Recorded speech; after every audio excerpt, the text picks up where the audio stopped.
Birinchi ish mana bularni yakkalab chiqish. Liderni bo'lib olish. Lider ajratib olish. Bu yerda buni qoldirganim yaxshiroq. Nega? Mana buni qoldiryapman. Tashqariga Buni qoldiraman. Birinchidan tashqariga to'g'ri etib, ikkinchidan oraliq masofa bo'lsin.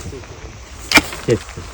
Buni ham qolgan shoxlarni tanlaganlarimizni ochilishiga bu mosroq. Bu ichkariroq, to'g'ri? Buni yo'qotamiz. Agar men buni ona shox saylaydigan bo'lsam, buni yakkalayman. Keyin buni qo'ysam, buni qo'yganim yaxshiroq bo'ladi, to'g'ri?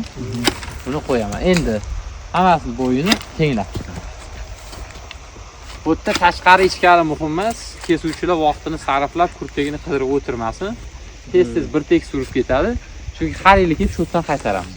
Skeletni bitta chiziqda terib chiqdik. Tepadan qaraganingizda doira bo'lishi kerak. Endi e'tibor berasiz. Mana bunaqa kuchli shoxlar menga kerak emas. Men buni mevaga qaytarib chiqdim. Mana buni o'zi qoldi, yon shox bo'ldi. Mana buni ham qarang. Mana yon shox bo'lib qoldi.